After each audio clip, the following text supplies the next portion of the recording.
Hola, hola, buenos días.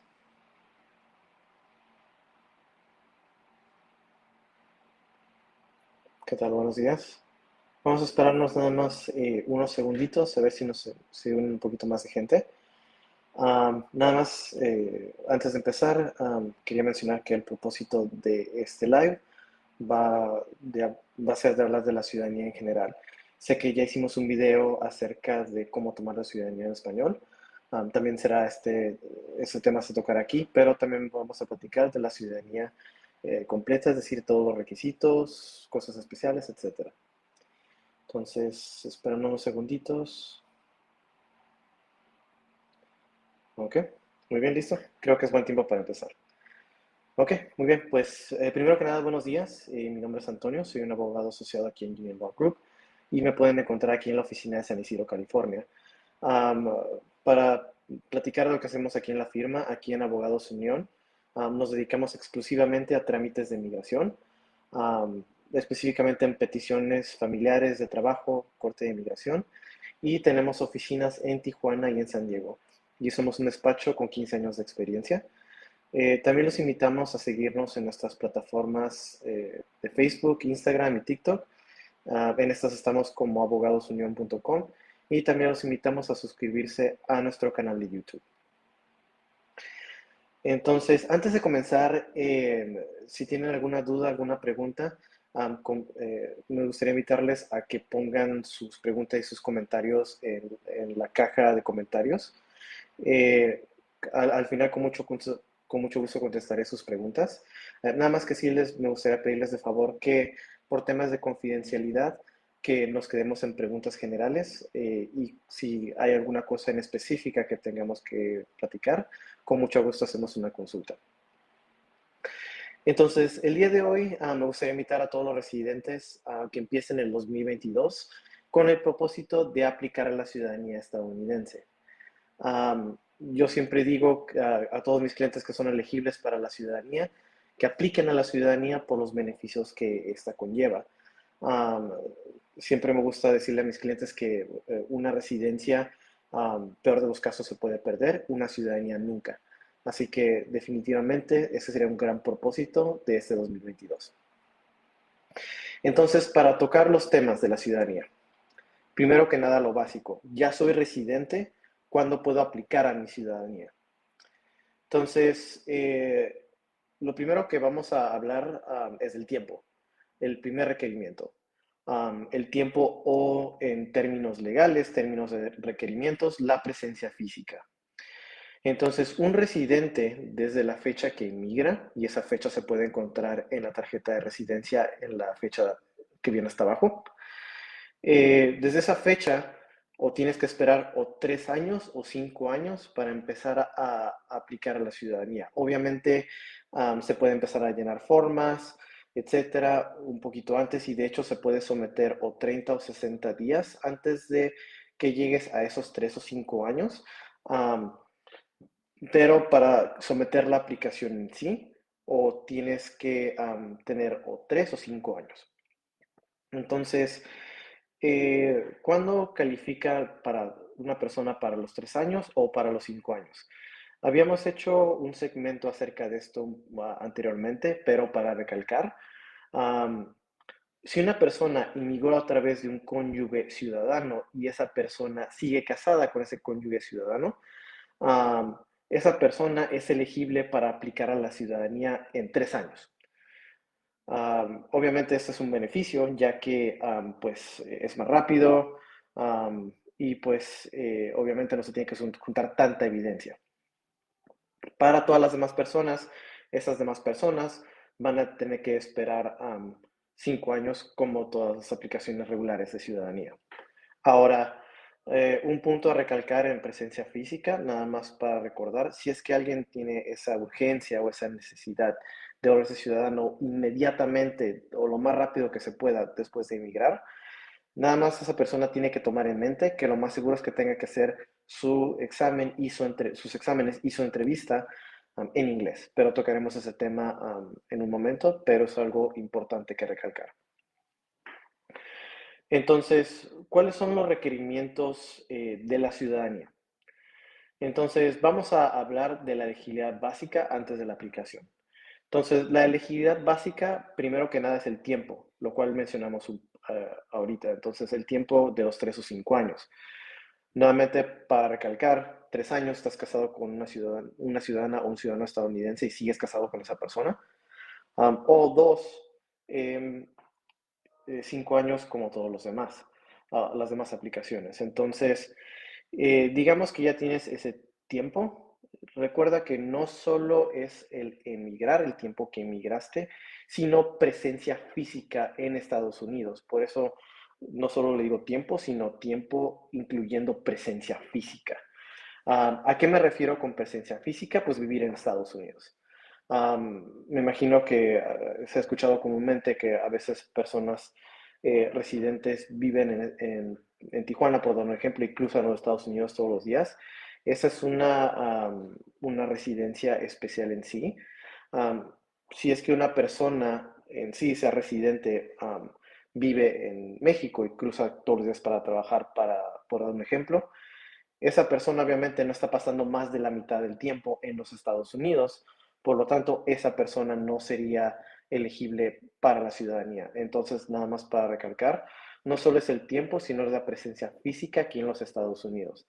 Más de la mitad del tiempo que se requiera, nuevamente, o 3 o 5 años, pero más de la mitad de ese tiempo se tiene que pasar físicamente aquí en Estados Unidos. No es decir que una persona no puede salir fuera de los Estados Unidos. Literal, una persona puede ir por un ejemplo, Tijuana todos los días si es que gusta. Esa persona sigue siendo residente. Es simplemente que cuando cruzas mucho, inmigración empieza a sospechar que vives en México, lo cual nuevamente no es ningún problema, siempre y cuando tengamos la evidencia que la persona vive aquí. Pero eso va a variar en caso específico. Entonces, hablando en reglas específicas, cuando se hace una aplicación de ciudadanía, tenemos que reportar viajes en la aplicación, viajes que duren un día o más. Um, entonces, ¿por qué es que se hace esta pregunta? Se hace esta pregunta primero para asesorar el tiempo que ha estado fuera y dos, la forma en sí y también lo que están buscando los oficiales es si una persona ha estado 6 meses o más fuera continuos. ¿A qué me refiero continuos? A que literalmente te pasaste 6 meses o más sin regresar. Que esos 6 meses los pasaste ya sea en México, en Europa, en Asia, donde sea, fuera de los Estados Unidos. Si esa persona lleva 6 meses fuera, pero menos de un año, esa persona no va a perder la residencia, pero pues ya ese tiempo corta la presencia física, tenemos que empezar otra vez desde, como quien dice, desde cero para llenar ese requerimiento. Entonces, si es que una persona ha tenido eso, entonces esos más de 6 meses, pero menos de un año, ese viaje, sí les recomiendo que definitivamente agenden una consulta porque se tiene que asesorar. Y el otro lado extremo, si una persona ha durado un año o más sin regresar a los Estados Unidos, que ha estado fuera, entonces definitivamente igual tiene que hacer una consulta con un abogado porque esa persona puede que haya abandonado la residencia. Así que si ese es el caso de alguien en particular escuchando esto, por favor, agenden una consulta. Entonces, esa es una de las elegibilidades, el tiempo físico, la presencia física, perdón. Y el segundo requerimiento es ser una persona de buen carácter moral. Sé que el término buen carácter moral suena demasiado ambiguo. ¿A qué se refiere inmigración específicamente? Inmigración se refiere a que pues hayas pagado tus impuestos, pero más importante, lo que se fijan es si la persona no ha cometido crímenes o violaciones serias de inmigración. Primero vamos a hablar de crímenes. Eh, para la ciudadanía, lo básico es de que si una persona está en probation, en libertad condicional, esa persona tiene que terminar probation antes de aplicar a la ciudadanía. Lo más común veo es que una persona tiene un DUI y la persona no está segura cuándo termina probation. Para esas personas les pediría que junten sus récords criminales y definitivamente agenden una consulta porque a veces no queda claro de todos los procesos que se tienen que hacer cuando alguien, por dar un ejemplo, comete un DUI, que a veces personas se confunden. de un requerimiento que ese fue probation. No siempre es así. Puede que has hecho una clase y has terminado la clase, pero sigas en probation. Así que si es que un aplicante tiene un DUI o un historial de criminal, definitivamente asesórense pues, para que alguien pueda revisar esos documentos para asegurarse de que no estén en probation, en libertad condicional y se pueda aplicar a la ciudadanía. Eso es lo básico. Ahora, una persona, aunque no esté en probation y tenga un crimen severo, digamos que una persona, por dar un ejemplo extremo, inmigró y la persona, he visto algún ejemplo de que trafica personas, trafica drogas, etcétera, lo arrestan y termina declarándose culpable, esa persona tiene que ser precavida antes de aplicar a la ciudadanía. Ahí definitivamente otro escenario que aunque la persona no siga en probation, asesórense. ¿Por qué? Porque eso sí podría ser un problema. Así que, nuevamente, si estás en probation, definitivamente haz una consulta. Y aunque no estés en probation y tienes una historia criminal, de todos modos haz una consulta, ya que se tiene que asesorar si el crimen, aunque ya has pasado probation, sea un problema al momento de aplicar. Entonces, hablamos de crímenes, ahora vamos a hablar de violaciones de migración serias. Entonces, ¿cuál es la distinción? Un crimen, obviamente, vas a pasar tiempo en la cárcel. Violaciones de inmigración, um, entonces no siempre la persona va a pasar tiempo en la cárcel. Um, ¿A qué me refiero con violaciones de inmigración serias? Por ejemplo, en algún punto declararte ciudadano estadounidense, eso es una violación de inmigración seria. Si eso ha pasado, definitivamente se tiene que hacer una consulta, ya que si esa información sale en una aplicación de ciudadanía, eso puede ser un problema. Por ejemplo, o alguien, da otro ejemplo, alguien inmigró y trató de, por un ejemplo, trató de ayudar a un primo a cruzar escondido en un carro o algo así.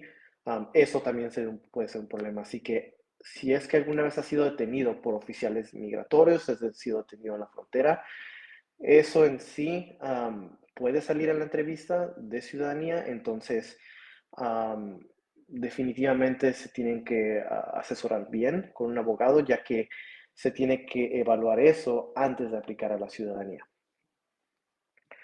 Ahora, estos son la elegibilidad básica. Para recapitular, es el tiempo, 5 o 3 años, y ser una persona de buen carácter moral. Ahora, digamos que tienes esos requerimientos en sí. ¿Qué es lo que sigue? Sigue someter la aplicación, la N400, que es la forma en sí. Esa N400 viene acompañada con una cuota de migración de 725 um, para asesorar si la persona puede que califique a que no le cobren y tendría que platicar con la persona, pero sí también existe una manera de ver si a lo mejor no le cobran a la persona, pero eso usualmente está reservada para personas con dificultad económica o que han calificado algún beneficio social o son de bajos recursos. Entonces, digamos que ya se sometió la aplicación. Entonces, después de someter la aplicación, digamos de 1 a 2 meses, te deben negar los recibos de migración diciendo que recibieron la aplicación. Digamos que ya pasa algún tiempo, 1 o 2 meses. Antes de la pandemia les tocaba hacerse huellas. Ahora, debido a la pandemia, como ya inmigración tiene las huellas por tu ser residente, usualmente las recorren otra vez. Entonces, nada más te llega un recibo diciendo que ya lo hicieron. Y después de ahí es esperar una cita con inmigración. Entonces, obviamente como estamos aquí ubicados en San Diego, la oficina que tenemos experiencia es la oficina de inmigración, ubicada aquí en el centro de San Diego. Entonces, ya después de que se manda la aplicación de esa fecha, la página de inmigración va a decir que tarda más o menos de unos 7 a 14 meses en dar una entrevista. Eso es lo que dice la página de inmigración. Ahora, mi experiencia y lo que estamos viendo basado en las ciudadanías que hemos hecho, yo siempre digo a mis clientes que estén preparados para que nos diga una entrevista dure un año. Sin embargo, lo he visto tan rápido como 6 meses más o menos. Nuevamente, no lo quiero prometer porque no lo puedo garantizar, pero eso es más o menos lo que estamos viendo, de 6 meses, digamos, más rápido o un año promedio. Ahora, digamos que ya tenemos una cita. Entonces, la notificación de la cita en sí va a venir, en esa viene la fecha, la dirección y la hora de la cita. Digamos que estamos en la entrevista, que el oficial ya les llamó y los escoltó a su oficina y ya les puso el juramento para la aplicación en sí. Entonces, la ciudadanía en sí, ese día, la entrevista, consiste en dos cosas. Los exámenes o el examen, si es que lo estás haciendo en español, y la entrevista en sí. ¿A qué me refiero con la entrevista? Te haremos eso en un momento. Entonces, exámenes. Si haces la ciudadanía en español, perdón, en inglés, te van a tocar tres exámenes. Nuevamente si lo haces en inglés. ¿Cuáles son estos exámenes? Primero, el examen de cívica e historia de los Estados Unidos. Comúnmente la gente las conoce como las 100 preguntas. Son 100 preguntas que vienen en la página de migración, pero son 100 preguntas y respuestas que la persona que se tiene que memorizar. Son preguntas acerca de la historia de los Estados Unidos. Por ejemplo, algunas que comúnmente escucho, a veces preguntan, dime cuántos senadores hay en total, dime cuántos representantes en la Cámara de Representantes, la bandera tiene 13 líneas, dime por qué, dime un estado que haga frontera con Canadá, un estado que haga frontera con México, uno de los ríos importantes de los Estados Unidos, un derecho a la primera enmienda de la Constitución, etcétera, etcétera, cosas así. Nuevamente, esto debe ser sencillo. ¿Por qué? Porque tienes las preguntas y tienes las respuestas. Es simplemente cuestión de estudiar. De esas 100 preguntas, la computadora escoge 10. De esas 10, tienes que sacar 6 bien.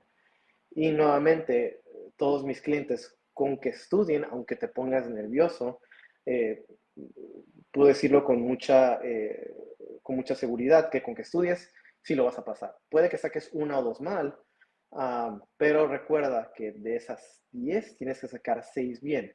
Eso significa que puedes sacar 4 mal. Así que con que una persona estudie, no va a haber problema en ese examen de las 100 preguntas. Nuevamente, si lo haces en inglés, eso sería en inglés. Y si lo haces en inglés, también te tocaría el examen escrito y el examen oral o de lectura. El examen escrito no es tan difícil como suena, únicamente el oficial te va a dictar una oración en inglés y tú la vas a escribir con tu dedo en un iPad. Va a ser algo como, que el oficial te puede decir algo así como, escribe esto. Who was the founding father of our country? When do we celebrate Columbus Day? Which state has the most people? Etcétera, etcétera. Algo así. Después de ahí, si pasas ese examen, después de ahí procedes al examen oral que te van a hacer leer una oración. Algo como We celebrate Columbus Day in May, George Washington was the founding father of our country, California has the most people, o algo así. Puede que esta orden de exámenes cambie dependiendo el oficial, pero usualmente así es como procede. Entonces, digamos que ya pasamos los exámenes, o el examen si lo hiciste en español. Después de ahí procedemos a la entrevista. ¿A qué me refiero con la entrevista? Entonces, recuerden, primera parte exámenes, segunda parte entrevista. La entrevista consiste en revisar la aplicación contigo. ¿Por qué? Porque el oficial quiere que lo que llenamos en la aplicación lo repita, el aplicante lo repita frente a él bajo juramento y para asegurarse de que cosas no hayan cambiado. También el oficial a su discreción va a comparar, digamos que una persona, por dar un ejemplo, tiene un historial criminal o detenciones de inmigración o criminales. Los oficiales a veces tienen acceso a eso, entonces quieren comparar lo que la persona dice en la entrevista junto a lo que tienen récords. Eso también va a buen carácter moral. Entonces, nuevamente la entrevista va a consistir en revisar la aplicación con la persona. Van a revisar dónde vive, fecha de nacimiento, si tienen familia, dónde trabajan, eh, los viajes, que creo que es ahí donde más se enfocan, nuevamente por lo que platicamos de presencia física, y también las preguntas de elegibilidad. Hay varias, pero cada pregunta va esencialmente a un estatuto de la ley de migración. Entonces, es lo que platicamos de que decir fácilmente que eres ciudadano estadounidense. Son preguntas que se contestan sí o no. Entonces, eso igual lo verificamos en una consulta. pero con que, nuevamente para recalcar, que una persona no haya hecho violaciones criminales o de inmigración severas, deberían estar bien. Entonces, digamos que todo sale bien y la persona ya lo haya hecho en inglés o en español, pase él o los exámenes y la entrevista esté bien, el oficial lo recomendaría aprobación y en algún punto, ya sea ese mismo día o en otra cita después, la persona toma el juramento, le quitan la mica y le dan el certificado de ciudadanía. Ahora, eh, la ciudadanía en sí, ahora digamos que platicamos acerca de inglés y español. ¿Cuándo puedo tomar una ciudadanía en inglés y el examen en inglés? ¿Y cuándo puedo hacerla en español y hacer el examen en español y la entrevista en español? Nuevamente toqué este tema más a detalle en otro video que también les invito a que vean, pero para tocar los temas otra vez, eh, puedes calificar a hacerlo en español mediante tres maneras: 50-20, 55-15 o 65-20. ¿Qué son estos números? 50 años de edad con 20 años de residencia, 55 años de edad con 15 años de residencia o 65 años de edad con 20 años de residencia te permite hacerlo en español. Nuevamente, si lo haces en español, únicamente haces el examen de las 100 preguntas, que va a ser en español, y la entrevista en español. Eh, entonces, siempre cuando hago una consulta, a veces no queda claro o hay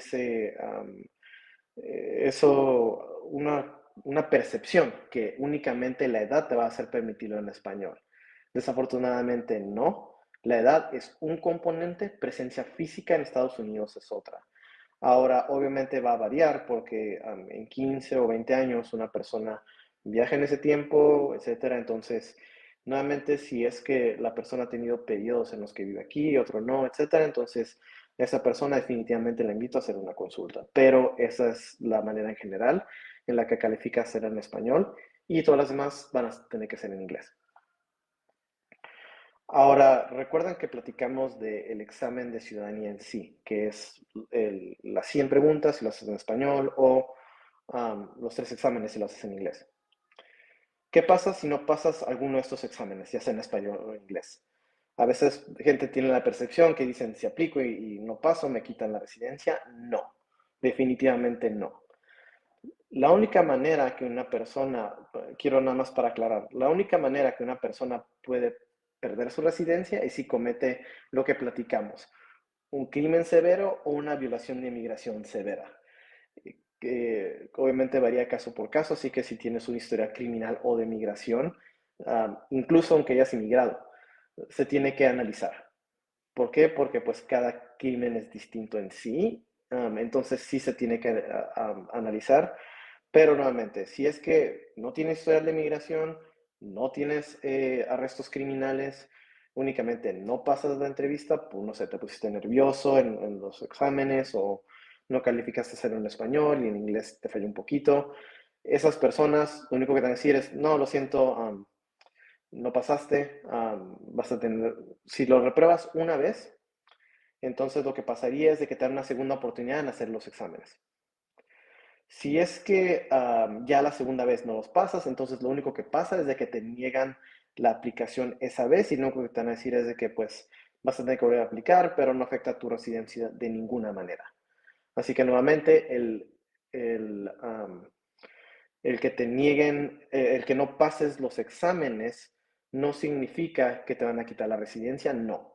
Recuerda que tienes dos oportunidades y el peor de los casos, si no pasas alguno de los exámenes o el examen en esa segunda oportunidad, entonces lo peor que va a pasar es únicamente te van a negar la aplicación de ciudadanía.